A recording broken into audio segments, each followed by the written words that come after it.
তোমরা তো সবাই জানো সামনেই আমাদের বিয়ে। তো বিয়ের কেনাকাটা তো একদম শুরু হয়ে গেছে।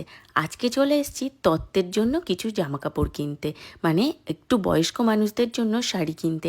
তো এখানে দেখো বয়স্ক মানুষদের জন্য এখন শাড়ি দেখা হচ্ছে, একটু হালকা কালারের মধ্যে দেখা হচ্ছে, যেহেতু একদমই বয়স্ক মানুষ।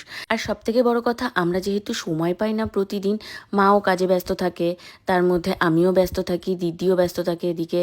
মানে কি বলবো বলো, বা স্বর্ণজি যে বেরোবে আমাদের সাথে, যেহেতু আমাদের বাড়ির তত্ত্বগুলো, মানে স্বর্ণজিতের বাড়ির তত্ত্বগুলো যেগুলো আমাদের বাড়িতে পাঠাবে সেগুলোও কেনা হচ্ছে না।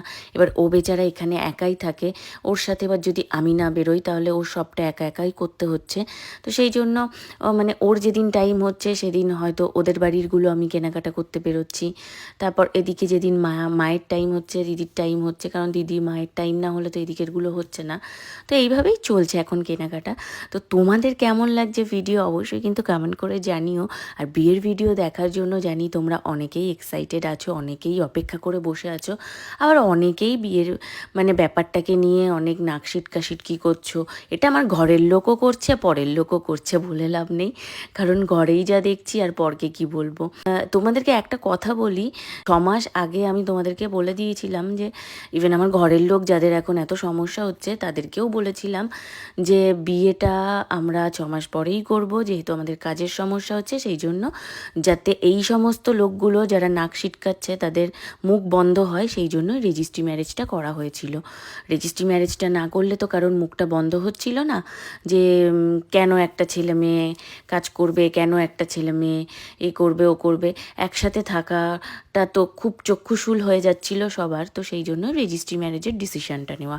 কিন্তু রেজিস্ট্রি ম্যারেজটা করার পরে দেখলাম আমাদের শিক্ষিত সমাজের কিছু মানুষ, তারা রেজিস্ট্রিটাকেও মনে করছে যে বিয়ে নয়। তারা বলছে যে না, এটা তো বিয়ে নয়, সিঁদুরদান যতক্ষণ না হবে কেন রেজিস্ট্রি করে একসাথে তোমরা ভিডিও করবে, একসাথে থাকবে। তো তাহলে তো সেটা তো আমাদেরকে বিয়ের সময়ই তারা বলে দিতে পারতো যে কেন ভাই তোমরা রেজিস্ট্রি করে তোমরা কেন একসাথে ভিডিও করবে। তাহলে তো সেই সময় তো আমরা রেজিস্ট্রি না করে একবারে বিয়ের ডিসিশনই নিতে পারতাম। ঠিক আছে, যেটা ভুল আমাদের হয়ে গেছে সেটার জন্য তো এখন আর কিছু করার নেই, হাত কামড়াকামড়ি করা ছাড়া। তবে হ্যাঁ, কিছু ভুল জীবনে করা উচিত, কারণ ভুল থেকেই মানুষ ঠিকটা শেখে, ভুল থেকেই অনেক মানুষকে চেনে।